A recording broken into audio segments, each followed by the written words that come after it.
오늘은 하나님의 뜻 분별이라는 제목으로 하나님의 말씀을 함께 나누도록 하겠습니다. 사도 바울과 또 그 팀 실라 디모데는 오늘 본문에서는 저희 공동체에서 수고하는 자들을 알아야 한다.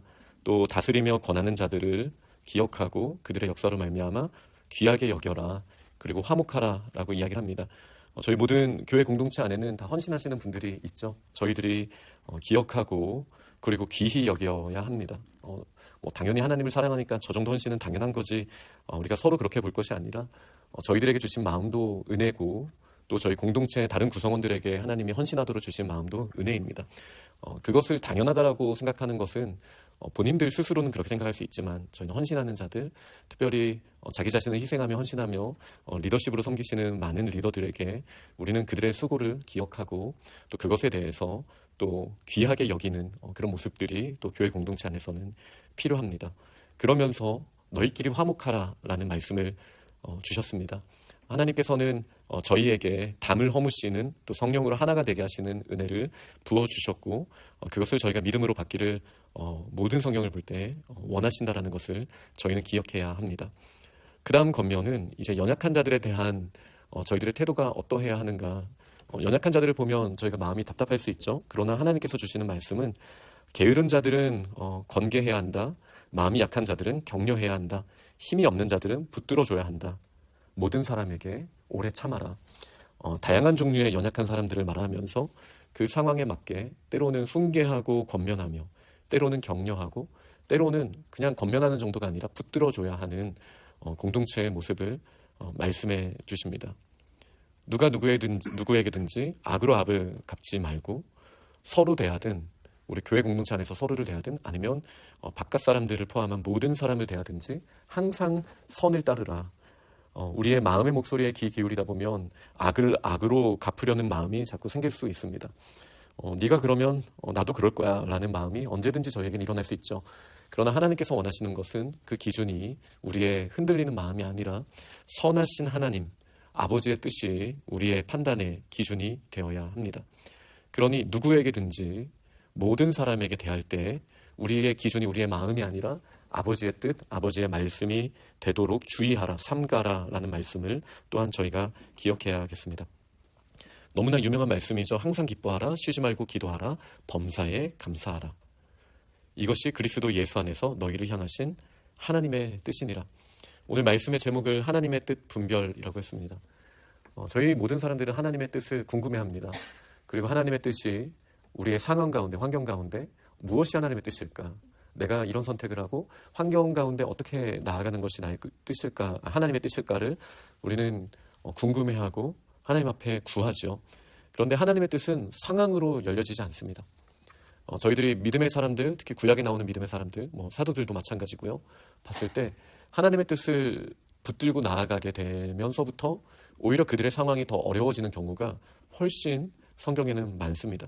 그러니 어떻게 잘 풀리고 꽃길이 펼쳐져야만 내가 하나님의 뜻 가운데 거하니까 이렇게 평안하구나 라고 꼭 저희가 생각해서는 안 되겠습니다. 하나님의 뜻은 무엇입니까? 항상, 시간적으로 항상이죠.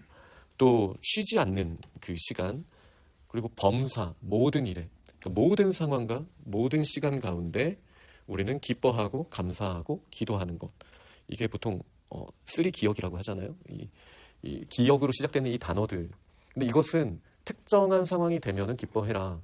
그리고 어떤 환경에서만 감사해라가 아니죠. 그러니까 하나님의 뜻은 상황에 있는 것이 아니라는 거예요. 어떤 상황이든 모든 상황이든 나의 마음이 하나님과 연결되어서 그래서 하나님의 주권을 인정하는 것, 이것이 정말 중요한 하나님의 뜻입니다. 그런데 저희들은 자꾸 이렇게 이야기를 해요.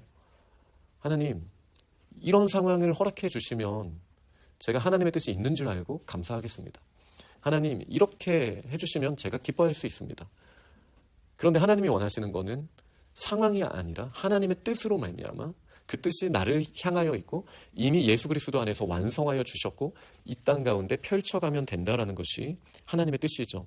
그러니 때로는 고난이 오고 때로는 또 평안한 가운데 있다 할지라도 그 상황이 아니라 범사에 감사할 수 있는 것. 그리고 특정한 시간대, 계절, 어떤 모든 것이 딱 맞아 떨어지는 그런 상황이 되었을 때 기뻐하는 것이 아니라 항상 기뻐할 수 있는 것. 그러기 위해서는 어떻게 해야 되죠? 쉬지 말고 기도하라.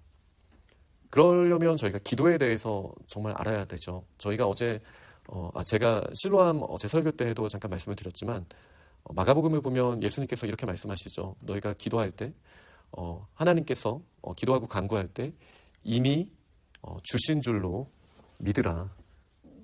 그리하면 너희가 받으리라. 이 말씀을 마가복음에 주셨는데, 이게 사실 기도에 있어서 너무나 중요한 말씀이죠. 우리는 보통 이거를 순서를 바꿔서 생각하기가 쉽습니다.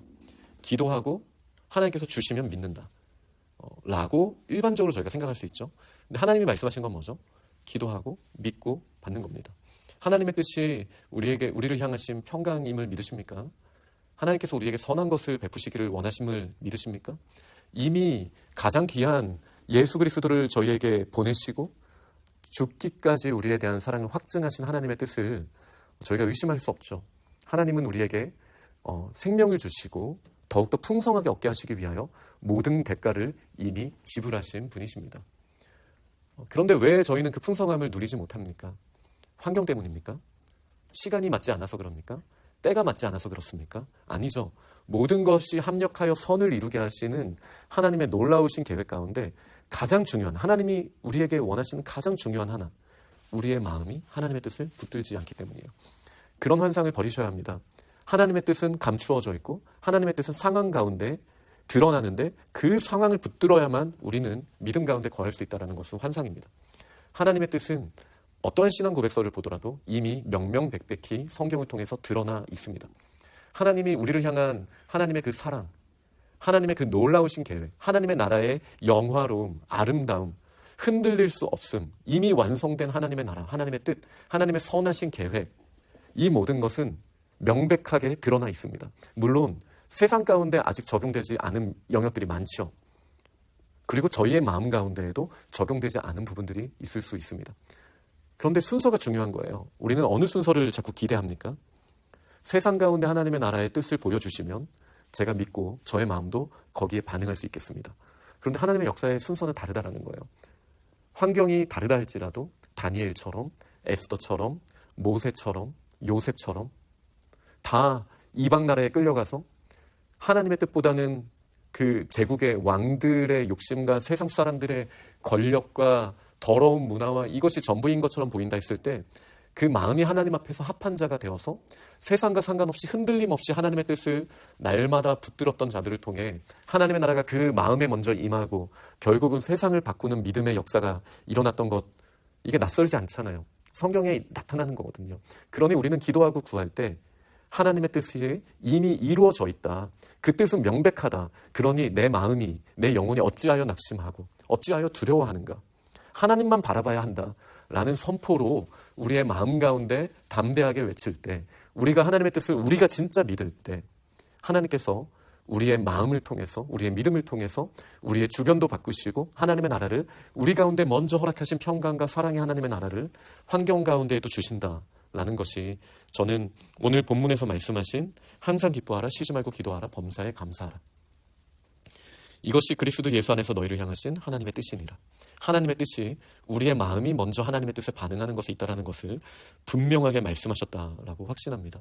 그러니 저희가 너무 상황을 보면서 하나님의 뜻이 어떠한가를 고민할 문제가 아닙니다. 상황은 언제든지 우리를 낙담하게 하고 또 우리를 억울한 마음 가운데 또 빠지게 할 수 있습니다. 그러니 상황이 아니라 흔들리지 않는 하나님의 말씀에 나의 마음을 맞추어가는 것이 너무나 중요합니다. 그러기 위해서 기뻐하고 감사하는 모든 상황 가운데 저희의 모습이 있어야 될 텐데, 그러기 위해서 저희는 항상 기도해야 합니다. 다시 말해 하나님의 뜻을 저희가 선포하고, 그리고 그 뜻을, 이미 이루어진 그 뜻을 저희는 믿어야 합니다. 성령을 소멸하지 말라고 말씀하십니다. 불 같은 성령의 이미지에 맞는 단어라고 저희가 이해할 수 있죠. 그러면서도 이 소멸하지 말라라는 의미는 이렇게 막지 말라라는 의미도 원어상 있기도 합니다. 성령의 역사를 막는 것이 우리의 근심과 우리의 원래 육체의 성정에 따른 세상의 흐름에 따라 반응하는 저희의 마음이지 않습니까? 그러나 그 가로막는 장애물들을 저희는 제거해야 됩니다. 우리가 하나님의 뜻을, 이미 이루어진 하나님의 뜻을 진정으로 믿음으로 받아들인다면 성령의 놀라우신 역사하심이 나타나게 됩니다. 예언을 멸시하지 말라고 말씀하십니다. 여기에서 예언은 다시 말하지만 상황에 대한 내일 어떤 좋은 일이 일어날 거야, 어떤 일들이 일어날 거야, 이 정도 예언이 아닙니다. 성경에서 말하는 모든 예언은 예수 그리스도에 대한 내용이에요. 그러니 예수 그리스도의 다시 오심에 대해서도 물론 어제 말씀 나눈 것처럼 그때와 시기는 아버지만 알고 계시기에 누구도 알지 못하지만 예수께서 어떻게 오시고 또 예수께서 반드시 오신다는 사실과 우리가 깨어서 교회가 어떤 모습으로 나아가야 하는지는 구약의 예언과 또 신약의 증언을 통하여서 저희들에게 분명히 드러나 있죠. 네. 그리고 데살로니가 전서는 신약 성경 중에서도 앞부분에 쓰여진 성경입니다. 그렇기 때문에 이 아직 하나님의 예언이 계시 안에서 아직 살아서 역사하실 때입니다. 그러나 저희가 웨스트민스터 신앙 고백을 하듯이 성경이 완성된 이후의 예언을 하나님의 신적 계시, 성경의 권위를 가진 계시 수준으로 이해하는 것은 명백한 오류입니다. 성경은 이미 완성되었고 1.1획도 저희가 더하거나 뺄 수 없습니다. 그러니 여기서 말씀하시는 예언은 성경과 그 성경을 기초로 한 우리의 삶에 있어서 예수 그리스도를 드러내기 위한 이 예언의 방편이었음을 저희는 꼭 기억해야 합니다. 이 예언을 멸시해서는 안 됩니다. 범사, 모든 상황 가운데 헤아릴 것이라는 것. 다시 말하자면 오늘 제목이 하나님의 뜻 분별이거든요. 모든 상황, 범사에서 우리는 분별해야 되는데 좋은 것은 취해야 합니다. 고난 가운데는 취할 것이 없습니까? 아니죠. 고난 가운데에도 저희가 하나님의 뜻을 분별할 때 우리에게 유익한 것들이 너무나 많죠. 그러나 그 가운데 우리에게 쓴뿌리를 남겨서는 안 됩니다. 우리에게 서로를 향한 분노나 아니면 어떠한 악의 어떠한 모양이라도 버려야 한다라고 분명하게 말씀하고 있습니다. 범사를 우리는 헤아려 볼 수 있어야 되고 하나님의 뜻을 분명하게 분별하여서 좋은 것은 취하고 악은 어떤 모양이라도 버려야 하겠습니다. 평강의 하나님께서 우리를 온전하게 거룩하게 하시고 또 우리의 영혼과 몸을 강림하실 때 흠없이 보존하시기를 원한다라고 사도 바울은 축복하고 있습니다. 결국은 우리의 영혼과 몸을 거룩하게 하시는 분 하나님이십니다. 그러니 어떤 상황 가운데에도 하나님의 평강을 우리는 구해야 합니다. 하나님은 미쁘신 분, 우리가 신뢰할 수 있는, 우리가 믿을 수 있는 분이십니다. 우리를 부르시는 분의 약속을, 반드시 이루시는 하나님의 약속을, 그리스도 안에서 예가 되는 그 약속을 우리는 믿음으로 반응해야 합니다. 형제들을 위하여 기도하고 서로 따뜻한 마음으로 인사하라고 권면하며 이 말씀을, 이 편지를 모든 형제들에게 읽어주라라고 이야기하면서 오늘 이제 데살로니가 전서 말씀이 마치게 됩니다. 예수 그리스도의 은혜가 너희에게 있을지어다. 이 모든 뜻을 이루기 위해서 저희가 기억해야 될 것 오직 예수 그리스도의 은혜인 줄 믿습니다. 말씀을 맺겠습니다. 저희가 하나님의 뜻을 분별한다는 것, 환경 가운데 이래야 하나님의 뜻이다가 아니라 하나님 이렇게 역사해야지 살아계신 하나님이시지가 아니라 모든 상황 가운데 나의 마음이 확정되는 흔들리지 않는 하나님의 말씀에 공명하여서 반응하는 것이 진정한 의미의 하나님의 뜻입니다. 우리의 연약한 마음이 하나님의 말씀에 뿌리를 내릴 때 우리는 흔들리지 않는 굳센 믿음 가운데 하나님의 뜻을 이 어두운 세상에서 밝힐 수 있다는 것을 굳건하게 믿고 하나님 나라의 역사를 함께 이루어가는 우리 믿음의 공동체가 다 되시기를 간절히 축원합니다. 아멘.